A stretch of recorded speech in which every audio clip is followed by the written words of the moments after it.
대강절의 초가 세계가 점화되었으니 이제 주님의 오심이 점점 가까워 옵니다. 한 번 사는 삶, 훗날 후회 없는 삶, 의미 있는 삶, 주님께 칭찬받는 삶을 살아가실 수 있기를 바랍니다. 돌골 제국을 부흥시킨 명장 토니 쿠크의 비문은 이렇게 쓰여져 있습니다. 같이 읽어볼까요? 성을 쌓고 사는 자는 반드시 망할 것이며 끊임없이 이동하고 길을 닦는 자는 살아남을 것이다.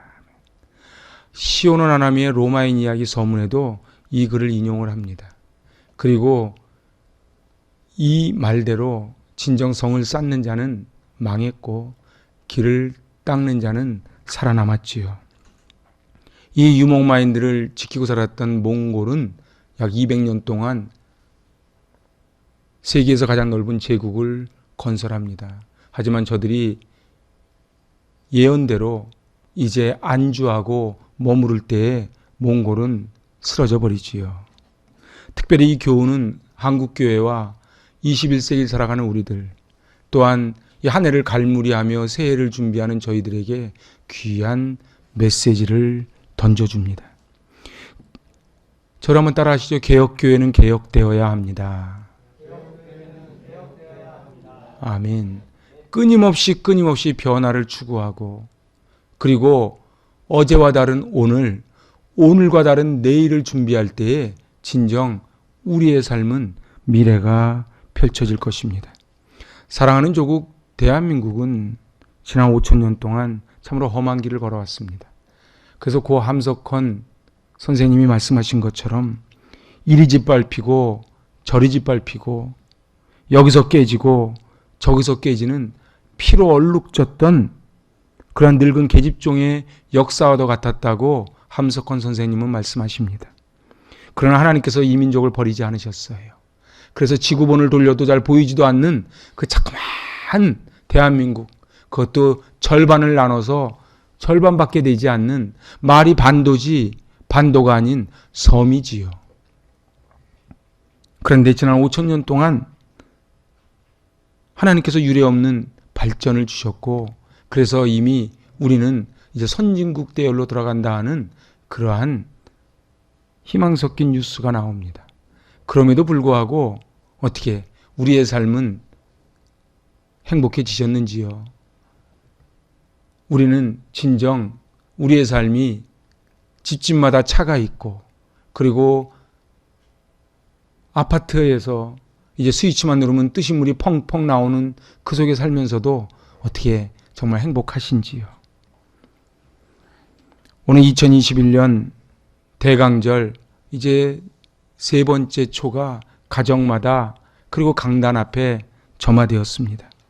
이제 우리는 돌아봐야 됩니다. 우리가 가고 있는 길은 바른 길인지, 그리고 우리는 어디를 향해서 가고 있는지, 내가 걷는 한 걸음 한 걸음이 훗날 우리의 자녀들이 따라올 그 길인데 우리는 과연 어떤 대가를 지불하며 미래를 위하여 살아가고 있는지 돌아보는 시간이 되었으면 좋겠습니다.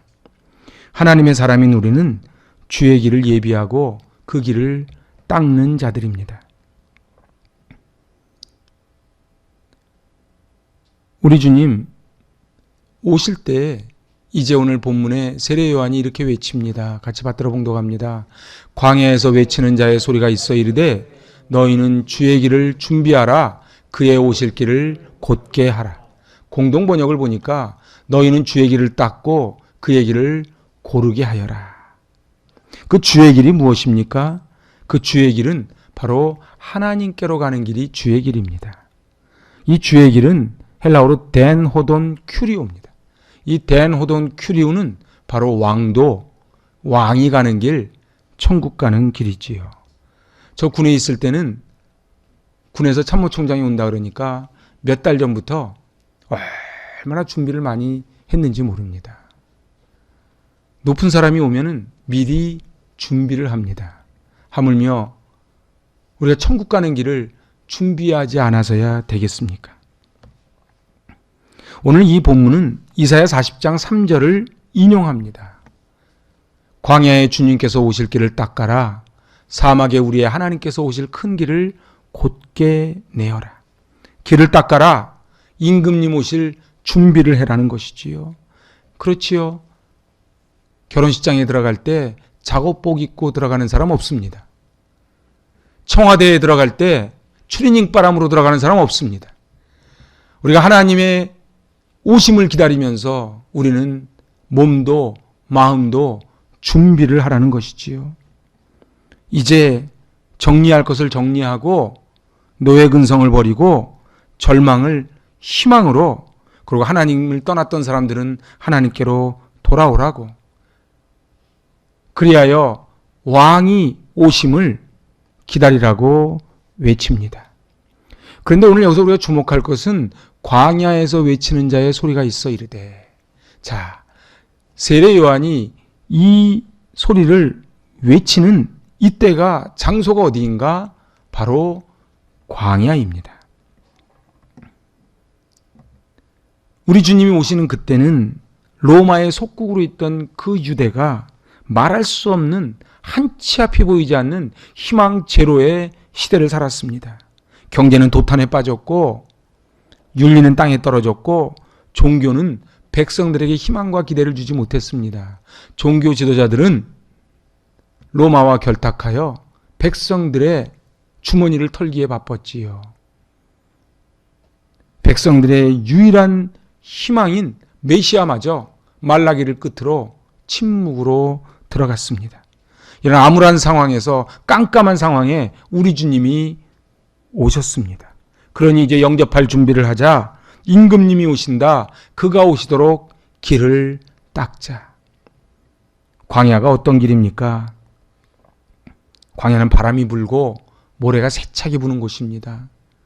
곡식들은 자라지 못하고 꽃들이 피어나지 못하지요. 실제 광야에 가면요, 다들 나뭇가지가 빼쭉한 가시가 되어 사람을 찌르면은 많이 아프게 하는 빼쭉한 가시입니다. 그리고 그곳에서 자라나는 생명 전갈은 사람을 물면은 생명을 위독하게 하지요. 광야라는 것은 근데 지리적인 광야만 이야기하지 않습니다. 예수님 오실 당시에 이스라엘 백성들의 마음이 광야였습니다. 다들 빼쭉빼쭉하지요.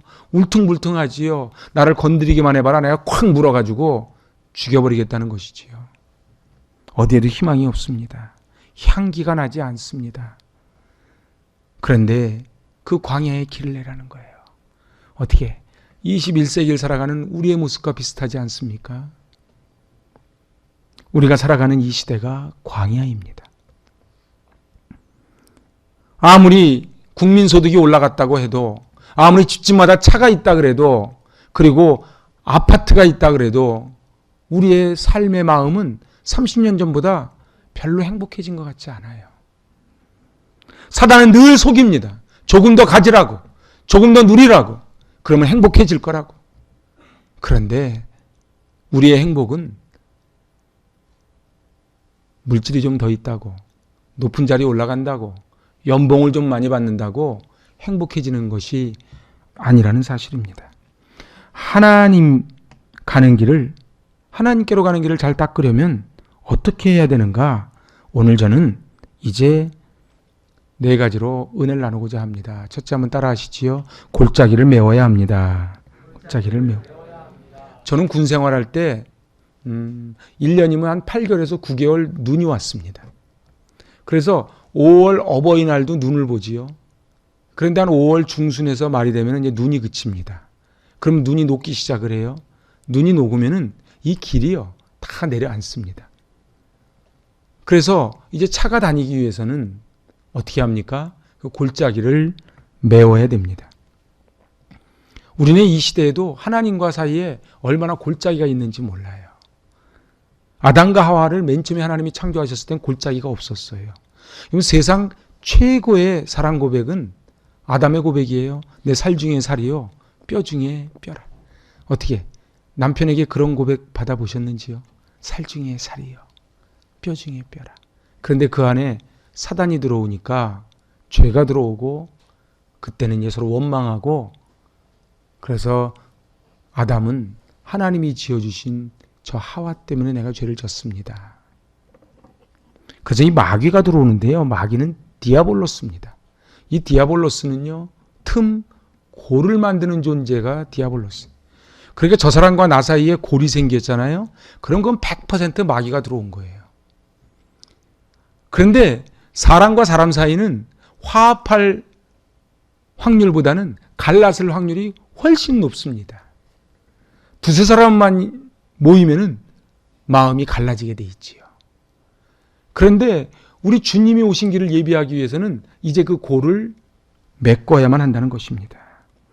한마디로 사단을 물리치고 성령이 내 안에 들어오실 때만이 그 골짜기는 메워지고 평안이 온다는 것이지요. 정말 우리 민족이 새로워지기를 원하십니까? 정말 우리 사랑하는 자녀들이 훗날 30년, 50년 후에 세계 속에 큰 거목으로 자라나길 원하시는지요? 그러면 부모들이 골을 메꿔야 돼요. 옛날에 너무도 분홍빛을 좋아하는 임금님이 계셨대지요. 근데 그 임금님은 얼마나 분홍빛을 좋아하는지 자기 주변의 왕궁을 싹 다 분홍색으로 다 칠했대요. 보는 것마다 다 분홍색이래요. 그러고서 이 임금님이 이제 됐다 싶어서 와서 하늘을 보니까 하늘이 파란 거예요. 저 하늘을 분홍색으로 칠할 수가 없잖아. 칠할 수가 없잖아. 어떻게 하면 좋을꼬 했더니 지혜자가 와서 분홍색 안경을 하나 맞춰주더래요.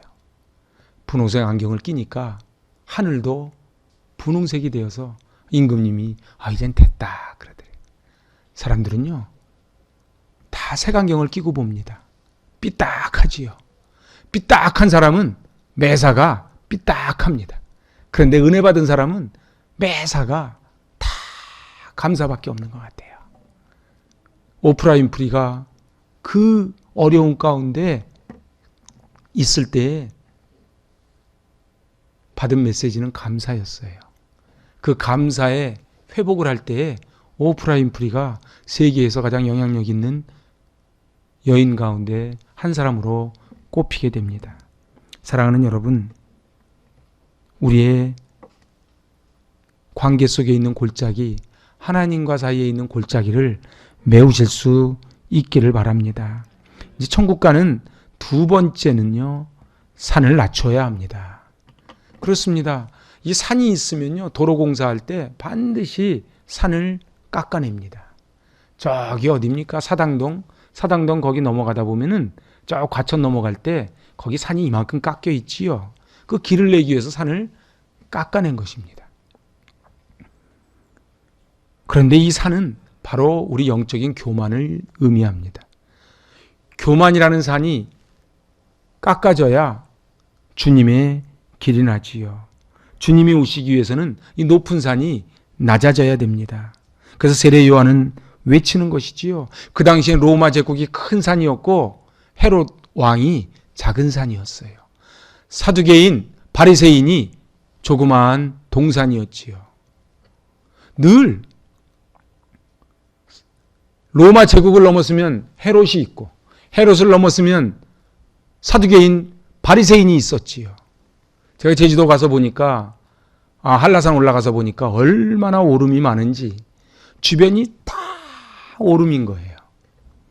산을 하나 넘었는데 더 높은 산이 나옵니다. 그리고 산이 높으면은 하늘에 태양이 보이질 않습니다. 빛 대신 예수 그리스도를 바라봐야 되는데 우리의 교만이 거짓이 가로막히면 우리 주님을 바라볼 수 없지요. 요한계시록 17장 9절에 보면은 장차 망할 음녀들의 7산이 나옵니다. 7산은 돈의 교만의 산, 지식의 교만의 산, 자기가 한없이 높아지는 자아의 산, 권력의 산, 그리고 신앙의 교만의 산, 신앙의 열심이라는 산. 그래서 각자의 다 자기 산이 있는 거예요. 내 열심인 거예요. 남이 알아주지 않으면 내가 화가 나는 거예요. 그리고 돈이 하나님입니다. 돈을 위해서는 무엇과도 다 바꿔버리는 것이지요. 여기서 말하는 돈은 꼭 돈을 이야기하지 않아요. 그래서 우리 주님은 이렇게 말씀하세요. 같이 읽어볼까요? 한 사람이 두 주인을 섬기지 못할 것이니 혹 이를 미워하고 저를 사랑하거나 혹 이를 중히 여기고 저를 경히 여김이라 너희가 하나님과 재물을 겸하여 섬기지 못하느니라.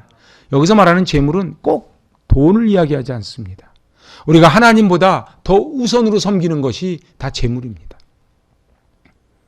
우리는 늘 고민이 있는 거예요. 나를 위해서는 맛있는 것도 먹고 좋은 집도 사고 그리고 명품도 두르지요. 너무너무 중요합니다. 그렇게 해야지요. 될 수 있으면 멋있게 살아야지요. 그런데 말입니다. 정말 삶의 선택지가 왔을 때에 우리는 과연 어느 주인을 섬기느냐 말이지요. 우리 주님 말씀하시지요. 두 주인을 섬기지 못할 것이라. 그리하여 이 산을 낮춰야 됩니다. 교만의 산, 물질의 산, 다른 주인을 섬기는 이 산이 낮아질 때에 이제 왕의 길, 바로 텐호돈 큐리우가 가능해진다는 것이지요. 자, 이제 세 번째 길입니다. 굽은 것을 곧게 하여야 합니다. 같이 해보시죠. 굽은 것을 곧게 하여야. 그래서 도로를 건설할 때요, 이 굽은 것은 다 곧게 하지요. 그래서 가능한 한 곧게 냅니다.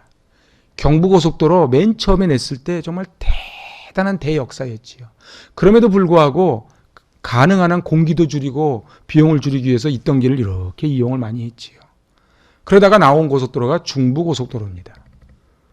제가 여주 살 때만 해도 영동고속도로가 편도 1차선이었거든요.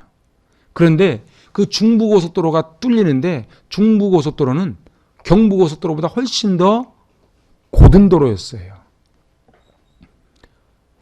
그렇습니다. 굽은 것을 곧게 할 때에 주님이 오실 수 있어요. 그런데 이 굽었다고 하는 것은 마음이 굽은 것을 이야기합니다. 사람들 마음이 굽어 있어요. 그냥 속도가 나지 않아요. 삐뚤어져 있습니다. 늘 세상을 바라보는 눈이 삐딱해요. 열심히 일해서 돈을 번 사람을 삐딱하게 봅니다. 그리고 열심히 일해서 지금 자리 잡은 사람들을 늘 존경하기보다는 삐딱하게 보지요. 무슨 말을 해도 부정적인 사람은 늘 부정적입니다. 아니, 창조적으로 부정적입니다. 아, 저렇게도 부정적일 수 있구나 싶을 정도로 부정적입니다. 그래서 링컨 어머님이 그랬습니다. 부정적인 사람과 사귀지 마라. 그들은 병균 덩어리다. 병균 덩어리 옆에 가서 붙으면 병균이 붙어요. 가능하면 긍정적인 사람하고 옆에 있기 바랍니다. 또 여러분들이 긍정적이 되어서 옆 사람들에게 선한 영향력을 끼치실 수 있기를 바랍니다.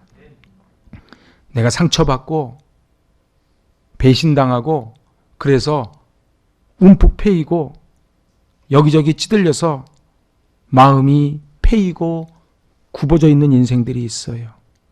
마음이 굽으면 하나님을 바라보지 못합니다. 생각이 삐뚤어지면 말이 삐뚤어지고 말이 삐뚤어지면 남에게 상처를 주지요. 굽은 것을 곧게 한다는 것은 정직을 의미합니다. 그리하여 반듯하게 가는 거예요. 에베소서 5장에 뭐라 그래요? 빛의 열매는 착함과 의로움과 진실함이니라.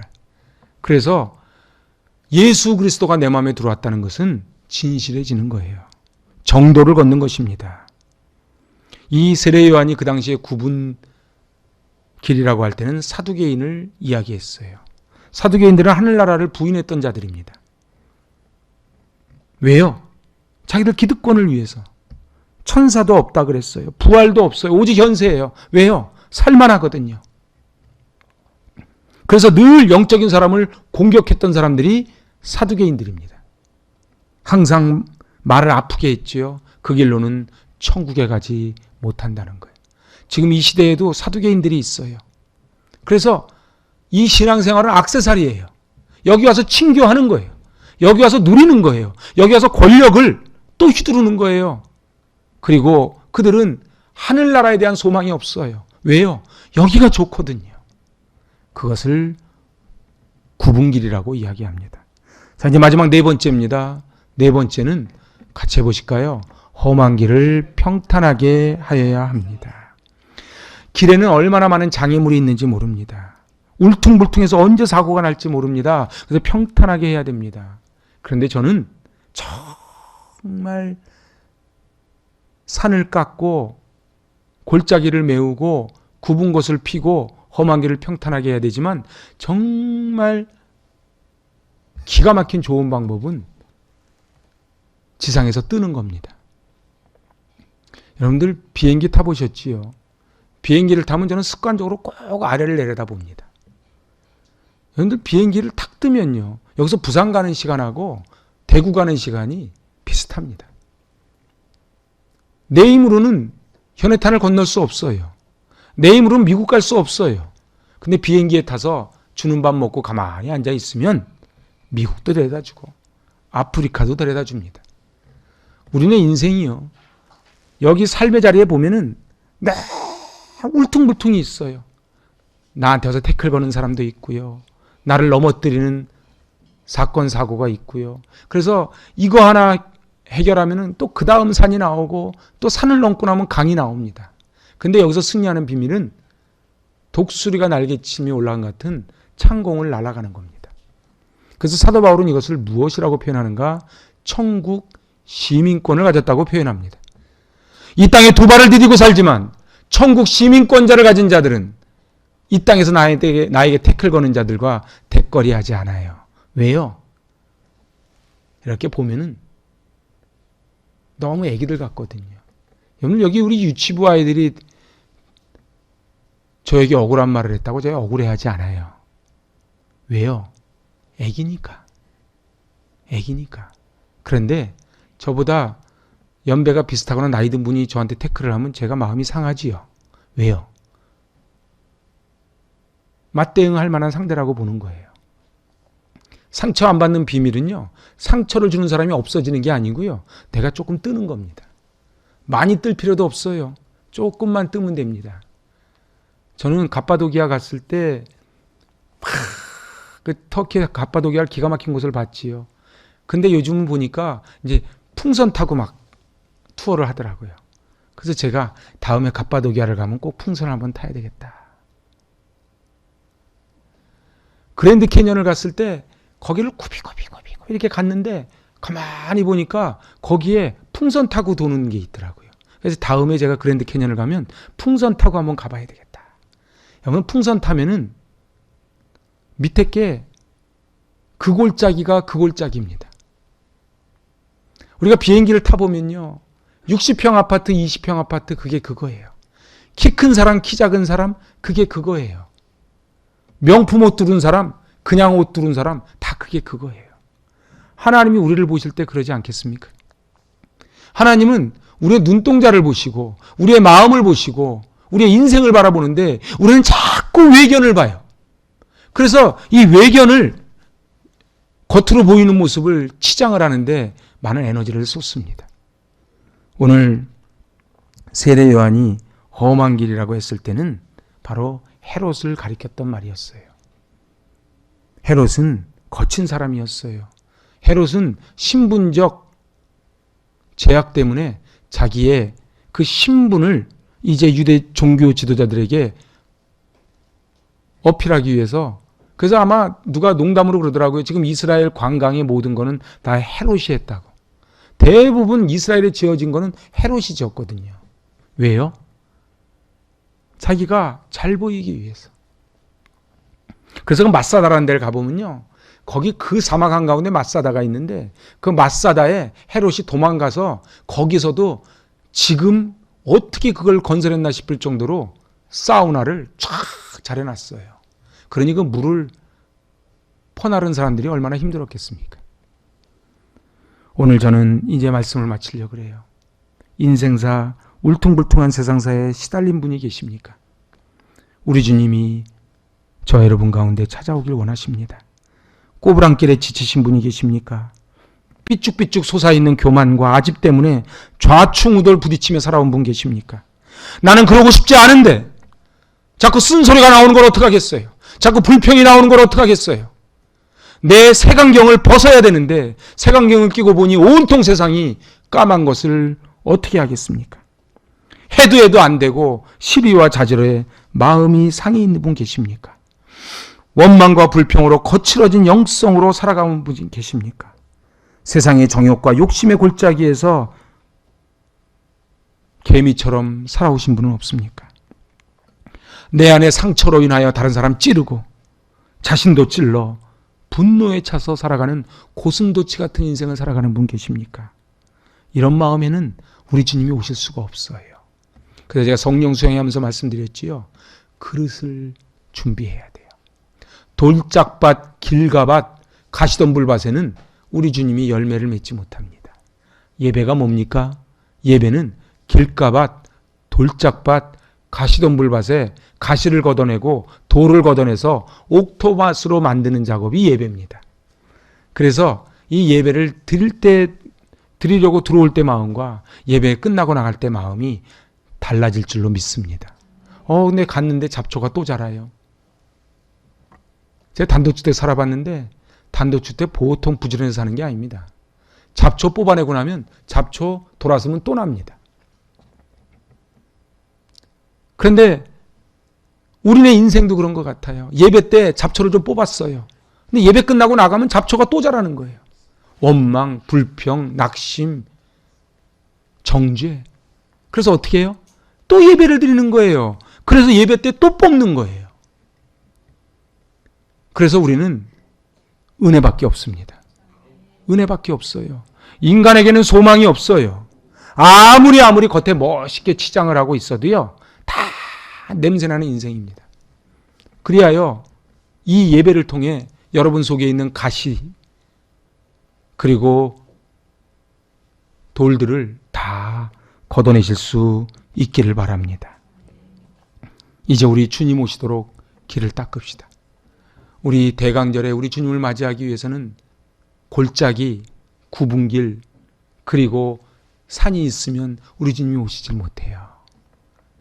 오늘 우리 주님 오심을 고대하고 기다리며 천국 가는 길을 닦는 법 4가지를 외치며 오늘 말씀을 마칩니다. 첫째, 골짜기를 메워야 합니다. 둘째, 산을 낮추어야 합니다. 셋째, 굽은 것을 곧게 하여야 합니다. 네 번째, 험한 길을 평탄하게 하여야 합니다. 아멘. 사랑의